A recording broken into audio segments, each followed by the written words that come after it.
Bienvenidos una vez más a Evangelio Bíblico. A continuación te presentamos una prédica del pastor José Manuel Sierra. Recuerda que la Biblia dice que la suma de su palabra viene a ser sabiduría y nos ayuda a encontrar respuestas a todas nuestras preguntas. Por eso es muy importante escuchar la palabra de Dios.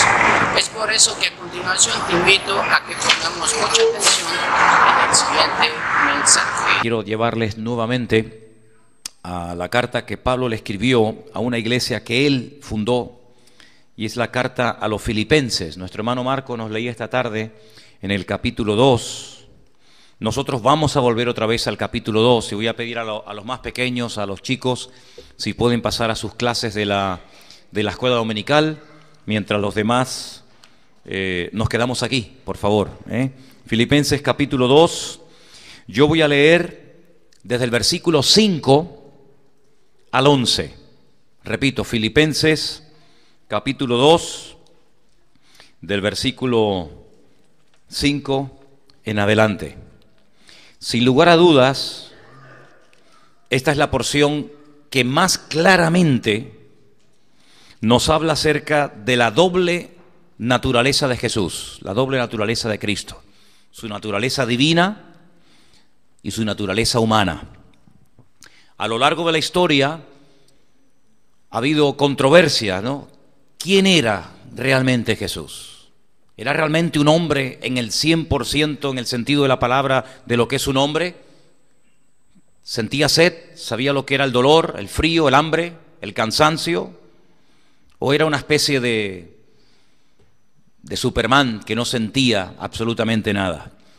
Algunas personas han creído en un Cristo humano, simplemente quitando completamente su parte divina, aceptándolo única y exclusivamente como personaje histórico, como una persona que existió, que sin lugar a dudas causó un impacto en la humanidad tremenda, pero nada más que como un buen hombre, un buen orador, un buen religioso, un buen, digamos, personaje de la historia, pero nada más.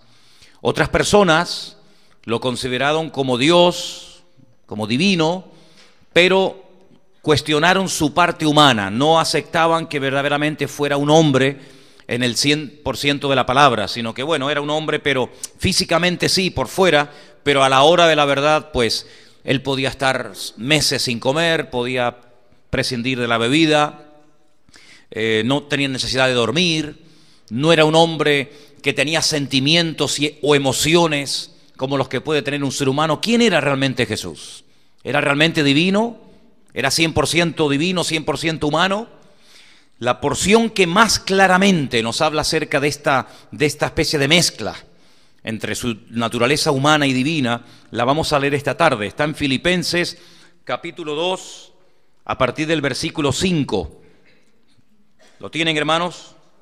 Es una porción extraordinaria y dice así: haya pues en vosotros este sentir que hubo también en Cristo Jesús, el cual, siendo en forma de Dios, no estimó el ser igual a Dios como cosa a que aferrarse, sino que se despojó a sí mismo, tomando forma de siervo, hecho semejante a los hombres, y estando en la condición de hombre, se humilló a sí mismo, haciéndose obediente hasta la muerte, y muerte de cruz. Por lo cual Dios también le exaltó hasta lo sumo, y le dio un nombre que es sobre todo nombre, para que en el nombre de Jesús se doble toda rodilla de los que están en los cielos y en la tierra y debajo de la tierra, y toda lengua confiese que Jesucristo es el Señor, para gloria de Dios Padre. ¿Cuántos dicen amén? Amén. La carta a los Filipenses es una carta que entra dentro de la clasificación de epístolas de prisión. Hay 4 cartas en el Nuevo Testamento que Pablo las escribe desde la cárcel. Filipenses es una de ellas. Y la palabra más repetida Parece mentira, ¿no? Es la palabra gozo o la palabra regocijo. Parece mentira que un hombre que sabía que le quedaban pocos minutos o días de vida, condenado a muerte en una cárcel en Roma, repitiera tanto la palabra gozo, regocijaos, etcétera, etcétera, ¿no? Ahora, a lo largo de esta carta, Pablo fundamentalmente le pide 5 cosas a esta congregación. Lo primero que le pide a la iglesia es que guarden la armonía, que guarden la unidad. Pablo es un hombre que insiste mucho en sus cartas y le pide mucho a los creyentes y a las congregaciones que él había fundado y algunas pastoreado, que sobre todas las cosas pelearan y lucharan siempre por mantenerse unidos, que en la unidad, como dice el refrán, está la fuerza, que por nada del mundo permitieran que problemas, diferentes opiniones, discrepancias, etcétera, rompieran la unidad del bloque de la iglesia. Y en la carta de Pablo a los filipenses vais a ver que Pablo muchas veces insiste que hay que guardar la unidad, que hay que dejarse de peleas, de discordias, de dificultades entre los miembros. Una de las cosas que también Pablo le pide a los hermanos es que para mantener la unidad hay que negarse a sí mismo, hay que desprenderse del orgullo, hay que desprenderse de las vanidades, del deseo de destacar, de las ambiciones, y eso es algo que él reitera y repite mucho a lo largo de esta carta y de otras que escribe. Él les dice que tenemos que apuntar a tener un corazón generoso, un corazón humilde, un corazón con espíritu de siervo, copiando, imitando el ejemplo que Jesús dio, no de ser servido, sino de servir a los demás, porque ahí está la grandeza del cristiano. Y también insiste mucho en que nuestro modelo, nuestro ejemplo a imitar es el Señor Jesucristo. Que no miremos a fulano o a mengano, que no miremos el ministerio de fulanito de tal o otro ministerio, sino que nuestro ejemplo y nuestra meta es el Señor Jesucristo. Que mirándolo a Él, todo va a ir bien. En el momento en el que apartamos nuestra mirada del Señor y comenzamos a mirar al hombre con sus defectos y con sus virtudes, ahí comienzan los problemas y las divisiones y las desilusiones, etcétera, etcétera. Esta iglesia de Filipo fue fundada por el apóstol Pablo durante su segundo viaje misionero y fue fundada de una forma un tanto extraña. Porque dice la Biblia que la razón que lo motivó, la razón que lo llevó a la ciudad de Filipo fue una visión que él durante la noche recibe mientras está buscando nuevos lugares para predicar el evangelio. Dice que él intentó ir a un lugar llamado Bitinia y el Señor no se lo permitió, le cerró las puertas. Luego intentó ir a otro sitio llamado Misia y el Señor pues tampoco se lo permitió. Y durante la noche, mientras dormía, mientras descansaba, dice la Escritura que él tuvo un sueño. Y dice que vio a un varón macedonio que le decía algo así como: ven, pasa y ayúdanos. Y entonces él comparte la experiencia, él comparte la visión, y junto con Lucas y otros hermanos viajan a la ciudad de Filipo, y así es como empieza la iglesia. Era una ciudad que era una colonia romana.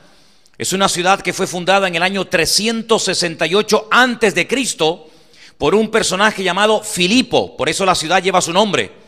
Filipo de Macedonia. ¿Y saben quién era Filipo de Macedonia? Era el padre de Alejandro Magno. El padre de Alejandro Magno, el emperador del imperio griego.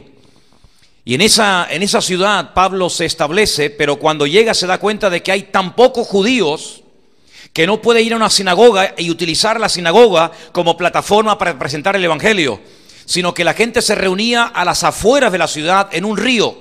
Y dice que él aprovecha, porque se entera de que junto al río hay un grupo de mujeres que se reúnen cada día para orar. Y Pablo va a ese lugar y les presenta a Cristo y les habla del Señor, y allí se convierte una mujer que vendía púrpura llamada Lidia. Y siguió yendo a ese lugar donde se celebraba la oración cada día a predicar la palabra, y en el encuentro le salía una joven que dice la Biblia que tenía espíritu de adivinación.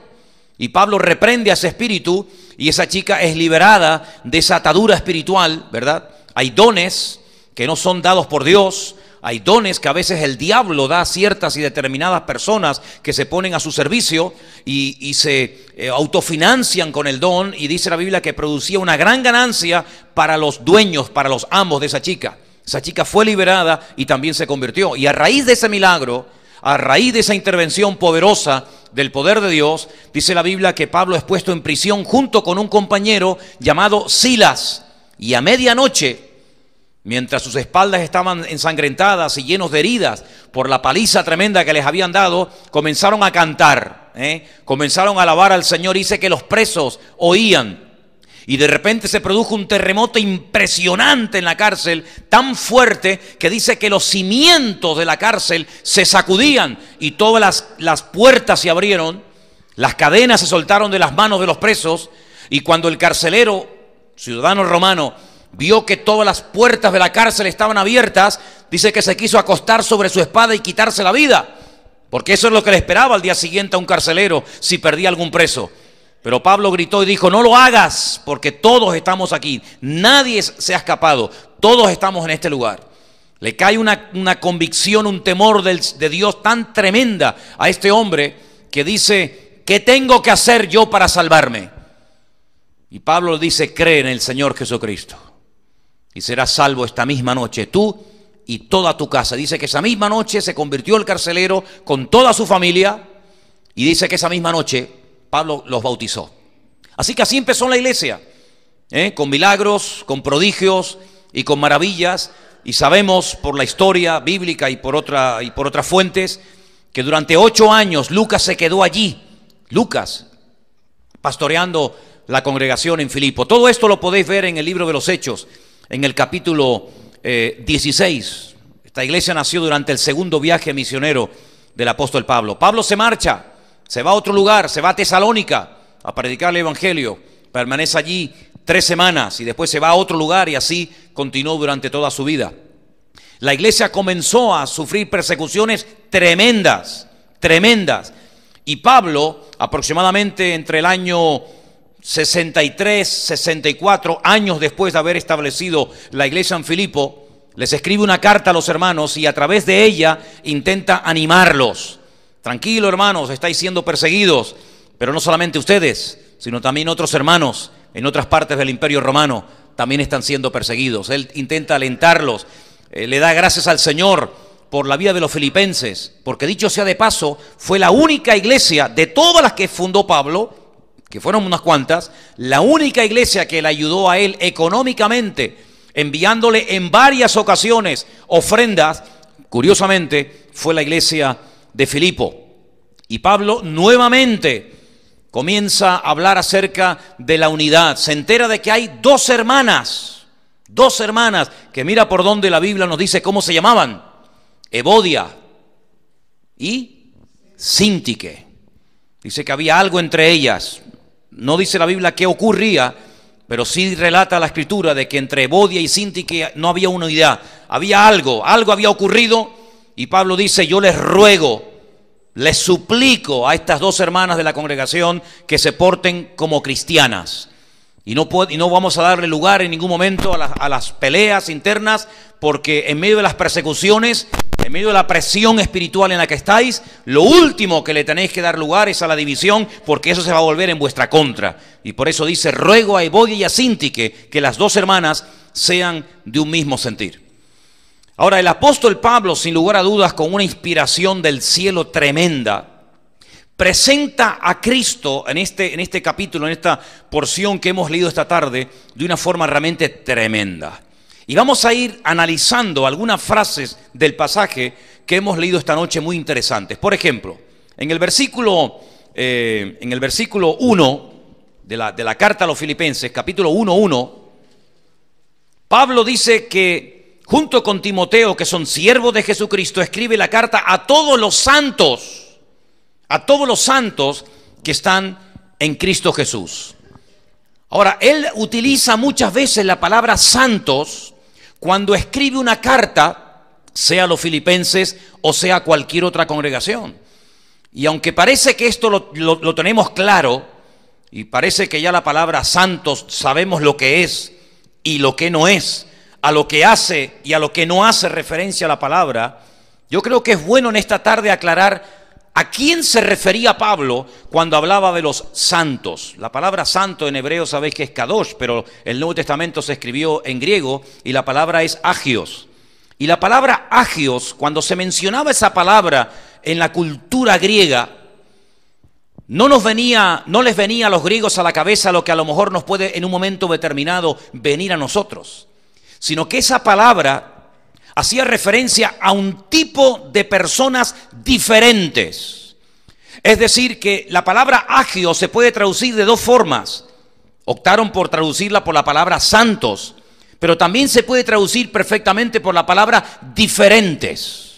Es decir, yo le escribo a los diferentes, a las personas que viven en la ciudad de Filipo, pero su forma de hablar, su forma de vivir, su forma de comportarse es diferente. Y a esos diferentes se le llamaba agios o santos. Y cuando vamos a la Biblia encontramos que Dios utiliza mucho esa palabra. Agios en el Nuevo Testamento, kados en el Antiguo Testamento. Y vamos a poner aquí una pequeña lista para que la podáis comprobar. Y vamos a leer algunos versículos para que veáis con qué sentido se emplea la palabra santo o diferente. ¿A qué se refiere y a quién se dirigen esas palabras? Tenemos, por ejemplo, a los sacerdotes. Los sacerdotes del Antiguo Testamento se les llama agios o kadosh, o diferentes, o santos. El versículo de Levítico 21:6, quiero que presten atención, porque ahí aparece esa palabra santo o diferente. ¿Quién la tiene?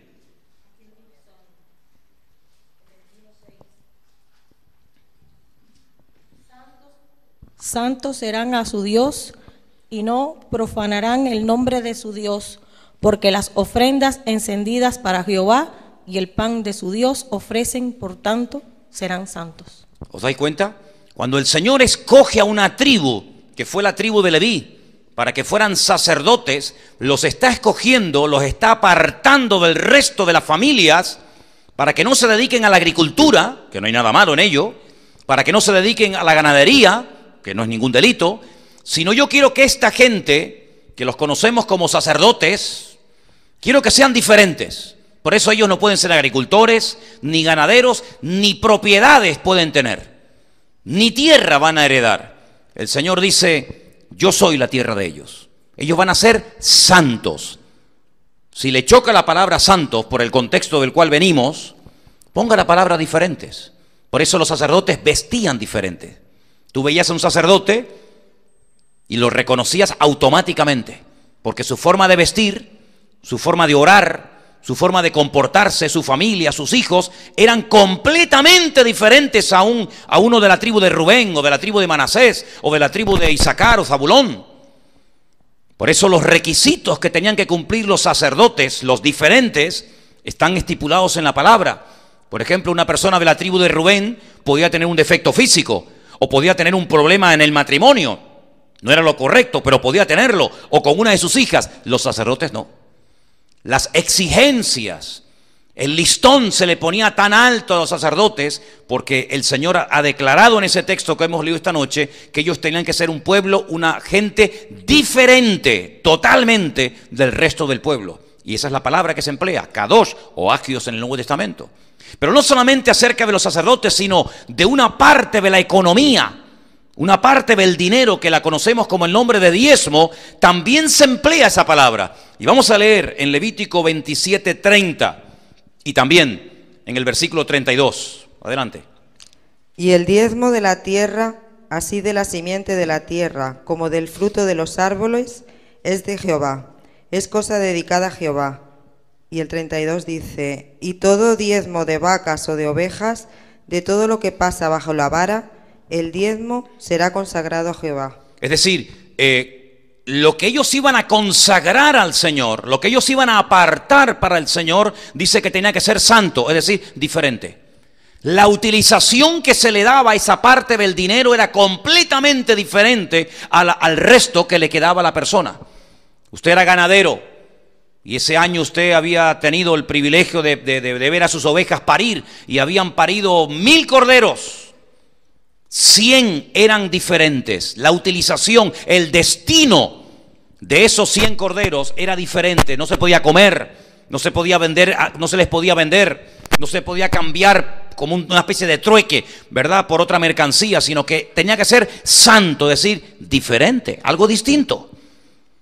No solamente en cuanto a las personas, sino también en cuanto a las cosas. Algunas cosas se les llamaba diferentes o sagradas o santas.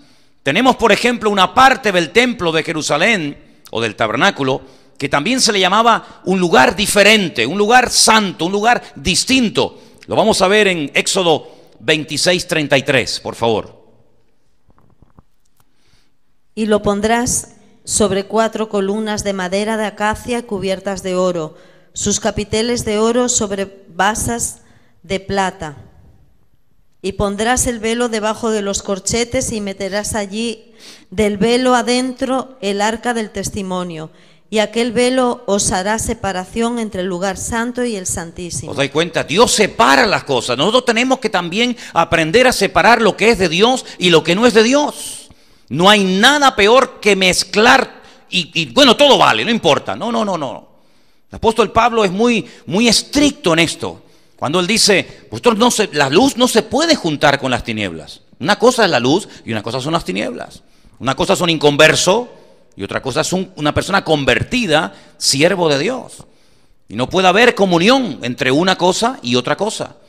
Dios es muy escrupuloso a la hora de marcar una diferencia entre lo que le pertenece a Él y lo que no le pertenece a Él, lo que es de Dios y lo que no es de Dios, ¿verdad? Y por eso Él dice, bueno, aquí hay una parte que es el atrio, aquí puede entrar todo el mundo, pero de aquí para allá no, de aquí para allá no. De aquí para allá hay una línea, de aquí para allá hay un velo, y aquí no puede entrar cualquier persona. Aquí no puede ni siquiera entrar de cualquier forma los que puedan entrar, porque esto es un lugar santo. Y si ustedes se acostumbran a moverse en la santidad, podrán entrar a un nivel superior que es el lugar santísimo, Así que vemos cómo Dios a las personas, en este caso los sacerdotes, aparte del patrimonio del pueblo y también a lugares, los llamaba santos o diferentes. Y finalmente tenemos también a una nación, a un pueblo, que es el pueblo de Israel, y lo que hace el Señor es apartar a esta gente, separarlo del resto de las naciones y darle unas leyes totalmente diferentes a las que tenían los otros pueblos que rodeaban a Israel. Por ejemplo, los animales que sacrificaban los israelitas a Dios eran los animales sagrados para las naciones que les rodeaban, y a la inversa igual, lo que era inmundo para ellos, para los hijos de Israel, era santo. Si Dios siempre ha marcado una diferencia, todos tenían que vestir diferente, hablar diferente, adorar diferente, porque el Señor dice, yo a ustedes les he escogido como una nación diferente, una nación santa. Vamos a leerlo. Tenemos 2 textos. Éxodo 19:6, por favor. Y vosotros me seréis un reino de sacerdotes y gente santa. Estas son las palabras que dirás a los hijos de Israel. Y Levítico 20:26. Habéis pues de serme santos, porque yo Jehová soy santo, y os he apartado de los pueblos para que seáis míos. Es decir, así como yo soy un Dios diferente, yo no me parezco en nada a Moloc, Dios no se parece en nada a Milcón o a Baal, así como yo soy un Dios diferente, vosotros también, por seis mis siervos, tenéis que ser un pueblo completamente diferente. Ahora, ¿esto era algo para la antigüedad? ¿O esto es algo que está en pleno vigor? Totalmente en pleno vigor, hermano. Nosotros, dice el Señor, vivimos en este mundo, pero no somos de este mundo. Nuestra forma de hablar, nuestra forma de comportar, nuestra forma de vestir, las modas del mundo, las costumbres del mundo, las tradiciones del mundo, a nosotros no nos tienen que seducir, ni arrastrar, ni llamar la atención, ni condicionar nuestro estilo de vida. ¿Por qué? Porque somos gente diferente. Somos gente santa. Vais a ver que cada año se ponen cosas de moda y muchas personas entran en esa moda, y al año siguiente es otra, y al año siguiente es otra, pero el pueblo de Dios no tiene que ir adaptándose a los tiempos, sino tiene que aceptar que es un pueblo diferente, es un pueblo distinto. Nuestra forma de hablar es diferente, ¿sí o no? Totalmente, espero que sí. Nuestra forma de comportarnos, nuestras costumbres, nuestros hijos, nuestros jóvenes, nuestros niños, nuestras costumbres, tanto dentro como fuera de casa, son completamente diferentes, y eso es lo que significa ser santo. Una persona distinta, una persona diferente, que marca una diferencia, que a la legua se sabe que esa persona Es adorador de un Dios diferente, de un Dios vivo, que ha transformado nuestro lamento en baile. ¿Cuántos dicen amén? No puede haber, decir, bueno, será, no será. No, no. Simplemente viéndote, hablándote, escuchándote, oyéndote hablar 2 minutos, ya uno sabe si eres o no eres, porque somos gente diferente. Eso es lo que dice la palabra. Y eso es lo que Pablo insiste en la carta a los filipenses. Ustedes tienen que ser gente que lo tiene que tener claro. No imitar al mundo, en todo caso que el mundo les imite a ustedes. Porque ustedes son gente santa y gente diferente. Ahora bien, cuando vamos al pasaje que hemos leído esta noche, hay varias frases que yo quiero un poquito aclararlas. Por ejemplo, la del versículo 6, Filipenses 2:6. Dice que Cristo siendo en forma de Dios, evidentemente esto es una pésima traducción, pero terrible traducción. ¿Cómo que Cristo tenía la forma de Dios? ¿Es que Dios tiene forma? Si tiene forma, tiene medida. Si tiene medida, tiene una limitación. Luego la palabra forma es una terrible traducción que nos viene a la mente de que Cristo era como una especie de copia, una especie de reproducción, una especie de clon de Dios.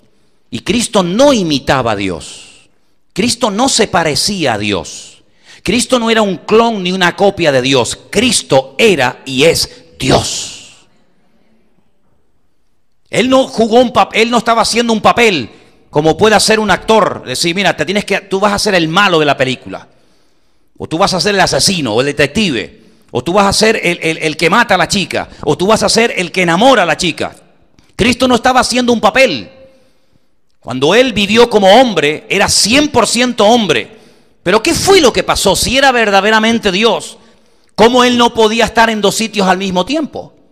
Porque ningún hombre puede estar en 2 sitios al mismo tiempo. Ningún hombre puede estar en 2 sitios al mismo tiempo. Ningún hombre puede estar en Capernaum y en Jerusalén predicando al mismo tiempo. Jesús como hombre no podía. Jesús como hombre le entraba sueño y aprovechaba el viaje en la barca para ir de una parte a otra del lago de Genesaret para dormir y descansar un poco. Jesús como hombre sabía lo que se siente cuando uno tiene sed, con el ardor del calor de la tarde, cuando le dijo a la samaritana, dame un poco de agua. Y Jesús sabía perfectamente como hombre lo que era el dolor, lo que era el desprecio, lo que era la humillación, porque Él era 100% hombre. Pero cuando dice aquí que Él siendo en la forma de Dios, tenemos que pararnos y aclarar un poquito esto de que, ¿qué significa que tenía la forma de Dios? Hay 2 palabras en este texto. La primera palabra es la palabra siendo y la otra palabra es la palabra forma. ¿La veis en el versículo 6? Siendo en forma de Dios. La palabra, para la palabra hacer o siendo, nos habla acerca de la esencia de Dios. Las cosas tienen una esencia, el agua tiene una esencia, todo tiene una esencia, ¿verdad? Tiene un origen inmutable que no se cambia. Pero cuando habla de la forma emplea otra palabra completamente diferente. No voy a estar ahora aquí diciendo palabras extrañas porque para qué, pero simplemente decirles que cuando uno lee el texto original, la palabra siendo es una palabra que nos habla de la esencia inmutable e inalterable de Dios. Y cuando hablamos de la palabra forma, que es otro término griego, nos habla acerca de una forma exterior cambiante, pero transitoria. Es decir, nuestra esencia es la de un ser humano.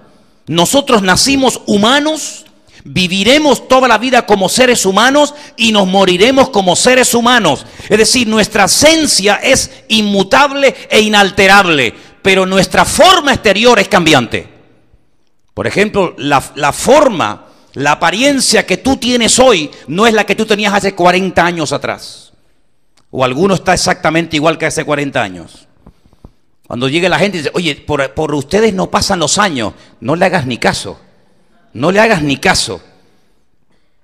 Oye, estás igualito que siempre. Ya. Yo estoy congelado, estoy petrificado. Es decir, nosotros fuimos un día un bebé que tuvo que aprender a caminar y que tropezaba y se caía. Pero ese niño un día se puso de pie y aprendió a caminar y a correr. Y un día fuimos un adolescente y tiempo más tarde un joven. Y nuestra apariencia exterior va cambiando. Eso es lo que habla la Biblia cuando dice que Él vino en forma, pero Él era. Es decir, Él no tenía que imitar a Dios para parecerse a Dios. Es que Él era Dios con forma humana y su forma era cambiante. Si hubiéramos visto a Cristo a la edad de 8 años, era completamente diferente a la edad de 20 y completamente diferente a la edad de 30. Porque las formas externas van cambiando y Cristo como ser humano cambiaba, pero la esencia de Dios nunca cambió. Él era inalterable, pero la forma exterior de Cristo cambiaba porque era transitoria. ¿Cuántos dicen amén? Él no tuvo siempre la misma forma. Él no era igual, ya digo, con 12 años que con 33. Su forma externa iba cambiando, pero la esencia de Él como Dios era inmutable. Él dice que él no estimó el ser igual a Dios. Cristo no era una copia de Dios. Si está Dios y esto es una copia. Cogemos este papel, nos vamos a la máquina y hacemos una fotocopia y tú la miras y es exactamente igual. Cristo no era una fotocopia de Dios. Cristo era Dios. Si no entendemos que Cristo era Dios, entonces ¿quién era? ¿Quién era entonces? El gran problema que muchos han tenido y por eso han juzgado a Cristo y por eso dice que presentaron ese argumento ante Poncio Pilato es que Él, siendo hombre, intentó ser Dios. Y es todo al revés. No es que Él como hombre aspiraba a ser Dios, sino que Él siendo Dios aspiró y anheló ser hombre, que es todo lo contrario. Es todo lo contrario a la filosofía de vida de Adán. Para Adán era una tentación el comer del fruto prohibido, porque lo que le dijo Satanás es que si comes del árbol prohibido, serás como Dios. Pero sin embargo para Cristo no era ninguna tentación ser Dios, sino que Él era Dios y por amor a la humanidad deja su divinidad temporalmente a un lado, no su esencia sino su divinidad, y se humana, se encarna. Y algunos dicen eso es imposible. No es imposible, porque si Dios no pudiera hacerse hombre, entonces se rompe un principio fundamental y elemental de nuestra fe, que es que Dios es todopoderoso. Si Dios no puede hacerse hombre, aunque quisiera hacerlo, entonces nuestro Dios no es todopoderoso. Ya lo hemos pillado en algo que no puede hacer. Quieres ser hombre, pero no puedes. Quieres nacer de una mujer, pero no puedes. Quieres comer como un ser humano, pero no puedes. Quieres sentir lo que es el frío, el hambre, la soledad, la angustia, el rechazo, pero no puedes, porque para ti es imposible, pero para Dios no hay nada imposible. ¿Cuántos dicen amén? Él decidió libre y voluntariamente rechazar temporalmente a su esencia, a lo que Él era, desde la eternidad hasta la eternidad. ¿Y por qué lo hizo? Por amor a ti y por amor a mí. Para Él no era una tentación hacerse Dios. Eso fue para Adán, pero para Él no fue tampoco una tentación hacerse hombre, sino para Él fue un acto de amor y de misericordia, de querer descender. Y dice la Biblia que el que desciende, Dios lo levanta sobre lo sumo. ¿Cuántos dicen amén? Así que, amados hermanos, no es como los dioses de la mitología griega, que de vez en cuando se humanaban, que de vez en cuando se hacían hombre o mujer y aparecían y jugueteaban y corrían y violaban y secuestraban, ¿verdad? Estudien la historia de Europa. Estudien a Europa. Es una de las mitologías de los griegos. Pero ellos nunca perdían sus privilegios. Ellos eran dioses que se humanaban cuando les interesaba, pero cuando no les interesaba volvían otra vez al Olimpo de los dioses. Jesucristo no. Jesucristo dice que tomó forma de hombre, y como hombre tenía la elección de poder escoger qué tipo de vida vas a vivir. Puedes nacer como rey, puedes nacer como príncipe, puedes nacer como soldado, puedes nacer como sacerdote, puedes nacer como cruel. ¿Qué forma vas a escoger? Porque es una decisión que solamente Él podía tomar. Yo no pude escoger el sexo, no pude escoger si nacería hombre o mujer. Alguien tomó esa decisión por mí. Yo no pude escoger a mis padres, Dios los escogió por mí. Yo no pude escoger la hora, el día, la fecha y el lugar de mi nacimiento, pero Él sí lo podía escoger desde antes de la eternidad. Desde antes de la fundación del mundo, Él escogió a los padres, el lugar, la vida, la muerte, la resurrección. Él lo escogió todo. ¿Y qué forma escogió? La de siervo. Señor, la de siervo. Pero si durante toda la eternidad te hemos estado sirviendo a ti, los arcángeles, serafines, querubines y ángeles, todo ha sido creado por ti y para ti. Si hemos sido creados y diseñados desde antes de la fundación del mundo para servirte a ti, ¿cómo tú ahora te haces menos que un ángel y te pones a servir a los demás? Por una simple razón, porque Dios es amor. Y no se pudo bajar más. Si tú hubieras podido elegir el lugar de tu nacimiento, ¿cuál hubieras escogido?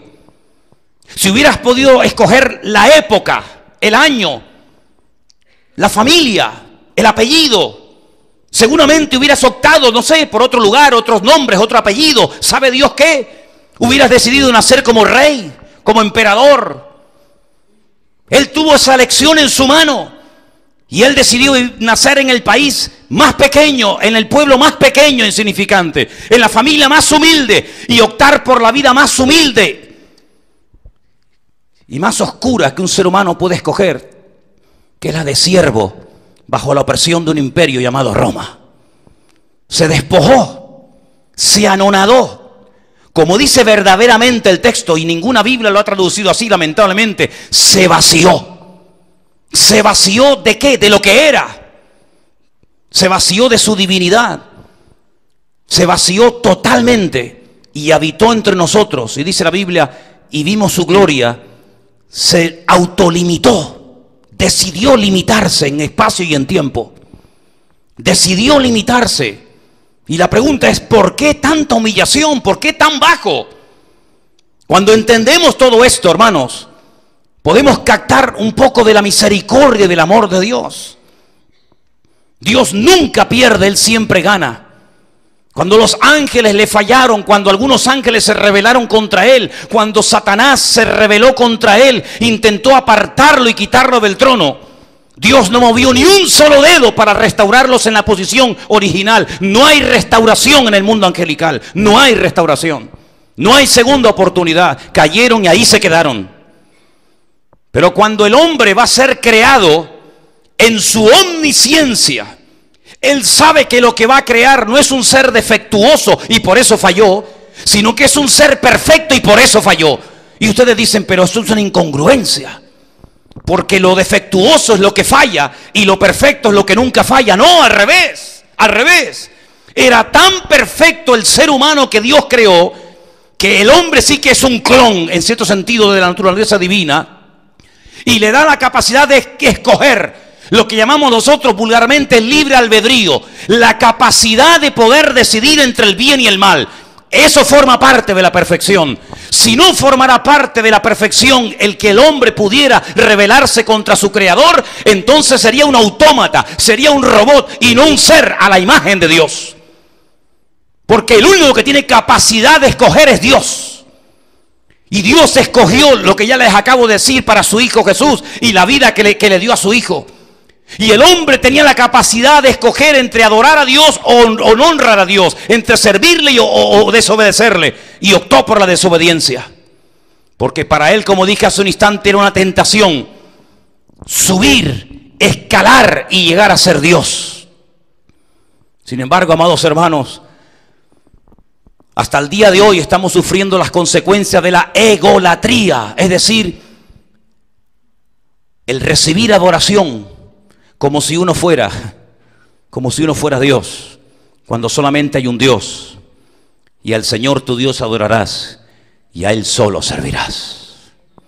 Por eso dice aquí que Él no se aferraba, no se agarraba violentamente a la divinidad, porque no quería compartirla con nadie. No es eso, no tiene nada que ver con eso.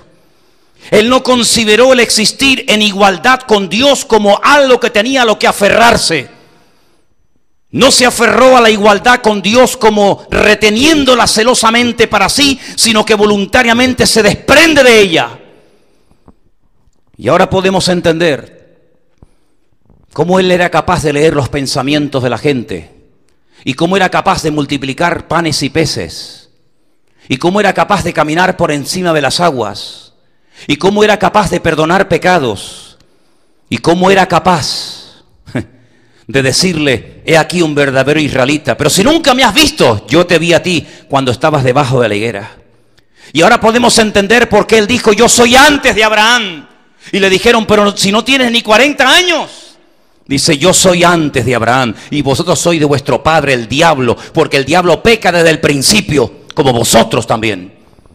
Y por eso podemos entender, amados hermanos, cómo él era capaz de adelantarse en el tiempo y en el espacio y decirle a uno, aunque no lo aceptes, aunque no lo entiendas, aunque no lo veas ahora, tú me negarás a mí 3 veces.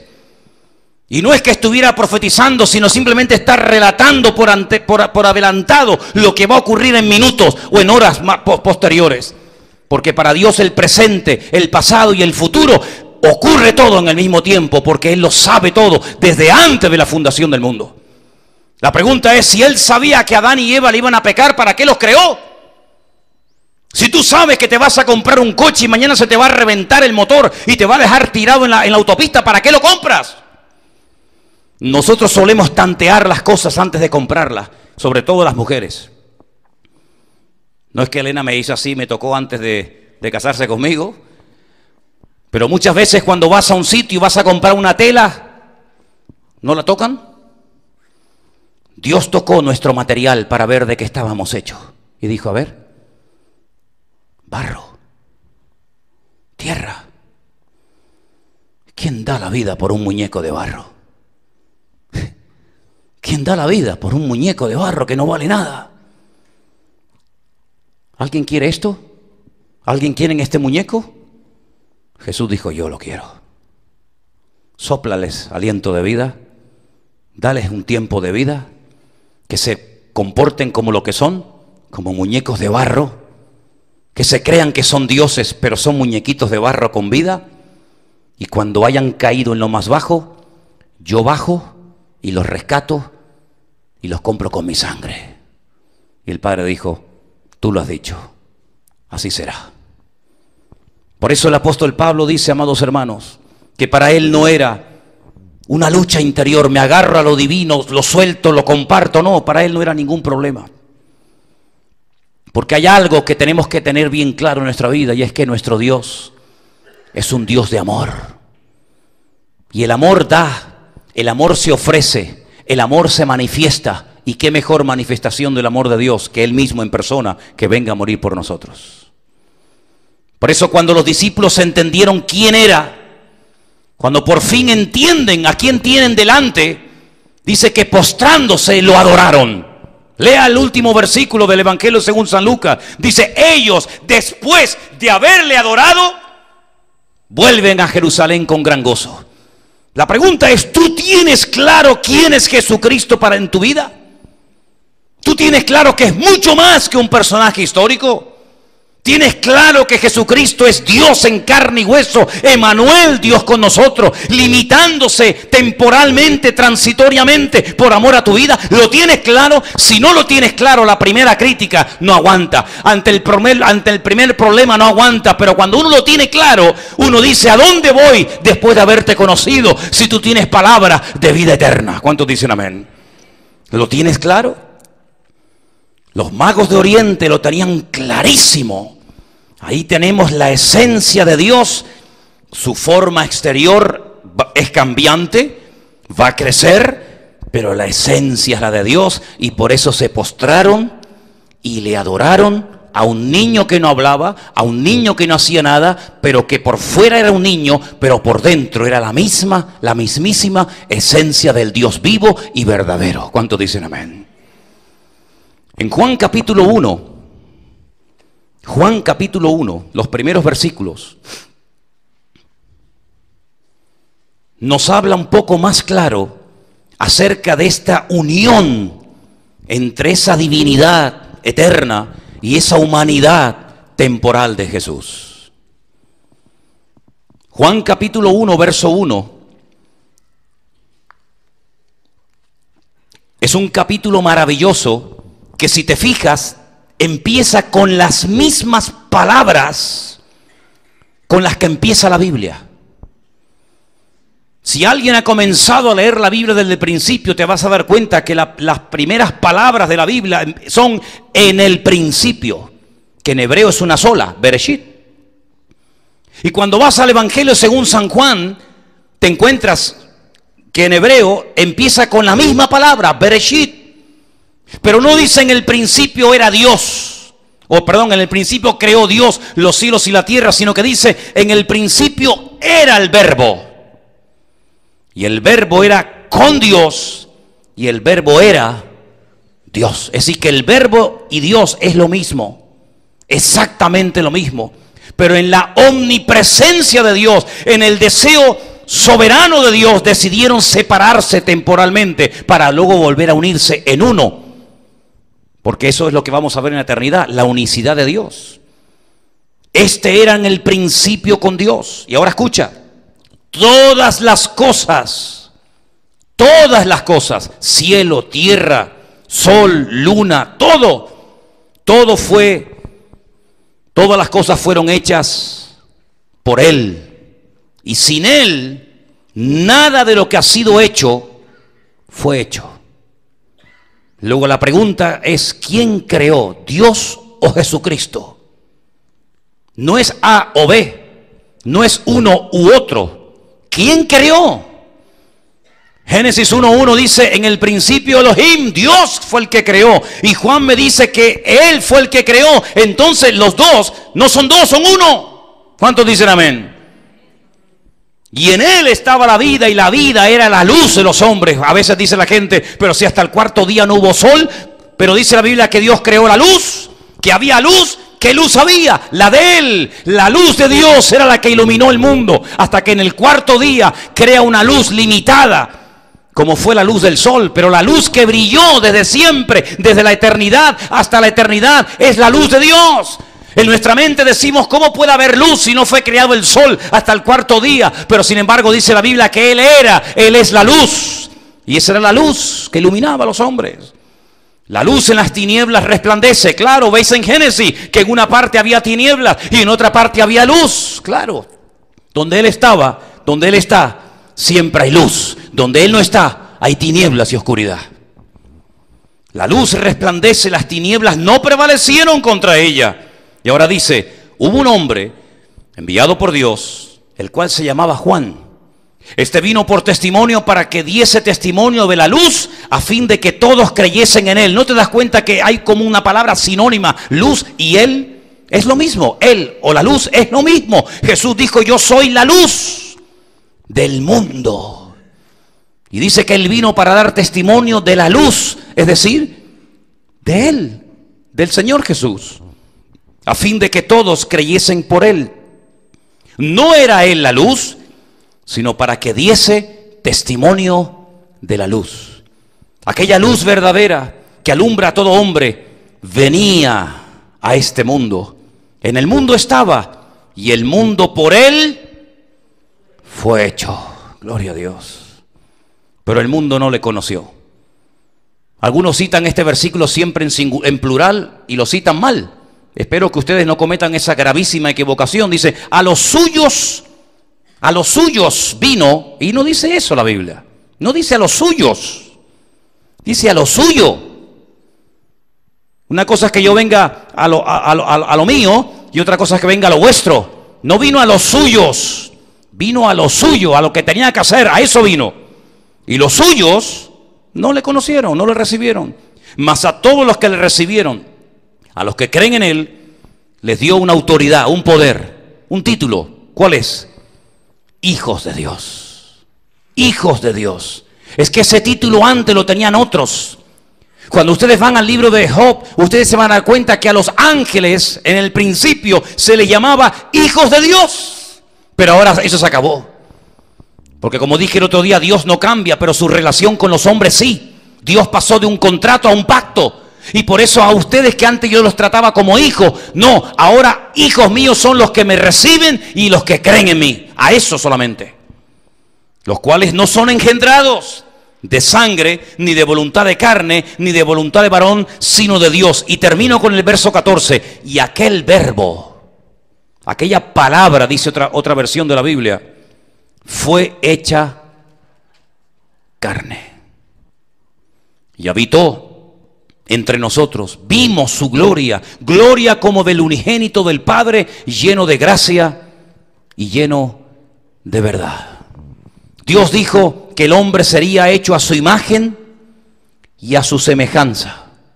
Los atributos que Dios le impartió al hombre son atributos que solamente los tiene Dios, y Dios se los impartió al hombre, no a ninguna bestia, no a ningún animal. Cuando el Señor Jesucristo viene, que es la imagen del Dios invisible, tomando forma humana, Él, como dije antes, no tiene que imitar cómo vive un hombre, cómo camina un hombre, sino que Él era 100% hombre, pero nunca dejó su esencia divina. Por eso dice la Biblia que cuando pensaban que habían acabado con Él y lo enterraron durante 3 días y 3 noches en el vientre de la tierra, como estuvo Jonás el profeta, Él descendió a las partes más profundas de la tierra, porque el cascarón, su parte externa, su forma externa cambiante y efímera, cambiaba. Pero Él, como Dios, es eterno y nunca muere, porque Dios es el autor de la vida. ¿Cuántos dicen amén? Y por eso dice la Escritura, si Él vive, nosotros también viviremos con Él. Así que ya sea que vivamos o muramos, somos del Señor, porque la vida, la esencia de Dios está dentro de nuestros corazones. Y por eso, amados hermanos, cuando Pablo dice que Él, siendo igual a Dios, no se agarró a esos atributos divinos para decir no bajo, no vengo, sino que dice que se despojó, se anonadó. La pregunta es, ¿por qué tanto sacrificio? ¿Qué pretendía el Señor? Volver a recuperar las ovejas perdidas para que tengamos la opción de volver a conectarnos con la fuente de la vida y a través de Él tener la vida eterna. ¿Cuántos dicen amén? Así que espero que en esta noche todos y cada uno de los que estamos aquí entendamos quién es verdaderamente Jesucristo. Cierra tus ojos ahí donde estás. Hay sectas en el mundo que le enseñan a sus miembros que si se portan bien y superan una serie de obstáculos, llegarán a convertirse en dioses. Satanás le propuso a Adán y a Eva que a través de la desobediencia, a través del quebrantamiento de la palabra de Dios, podrían llegar a convertirse en dioses. Es decir, el camino para ser Dios es la desobediencia. El camino para llegar a ser dioses era rechazar al verdadero Dios. Y el hombre, en su ingenuidad, optó por creerle al diablo. Y cuando sus ojos fueron abiertos, se dio cuenta de que Satanás lo había engañado. Todas las tentaciones y ofertas del mundo son formas de seducirte y de arrastrarte y apartarte de la verdad al camino de la mentira. Si quieres verdaderamente levantar cabeza, si quieres verdaderamente vivir en victoria, si quieres verdaderamente superar las cosas de este mundo, solamente te queda una opción, y es mirarlo a Él y obedecerle a Él. Porque mirándolo y obedeciéndole a Él, tendremos su vida dentro de nosotros. Y esa fe, esa relación íntima nuestra con Dios, se representa a través de 2 elementos tremendamente conocidos para el ser humano, como es el pan y el vino. Toma lo conocido para darnos una lección objetiva de algo desconocido. Nuestra relación con Dios está basada en su cuerpo, símbolo en el pan, y en su sangre, la vida, tipificado por el vino. Si en esta tarde tú quieres conectarte con la fuente de la vida, con el Dios eterno, vivo y verdadero, lo puedes hacer a través del camino que se llama Jesucristo. No hay otro camino que conecte al hombre con Dios más que a través de su amado Hijo Jesús. Evidentemente no vino a este mundo como Dios, vino como el Hijo. Vino como el Hijo de Dios. Pero cuando en momentos puntuales se revelaba su gloria y se manifestaba su esencia, los hombres caían postrados ante Él y le veían hablando con ángeles y le veían hablando con profetas como Moisés y como Elías. Cuando su parte interna salía y se daba a conocer, todo era diferente y distinto. Y luego volvía esa gloria a meterse dentro de él y a ser un ser humano normal y corriente. Pero Pedro dice: yo estaba en el monte y oí la voz que decía: este es mi Hijo amado, óiganlo a él. Y Dios dice lo mismo hoy en día a su pueblo, a su iglesia: óiganlo a él. Iglesia, oigamos al Señor. A Él es al que tenemos que oír, a Él es al que tenemos que prestar atención. Te animo a que en esta noche, con libertad, con alegría, te acerques al trono de la gracia.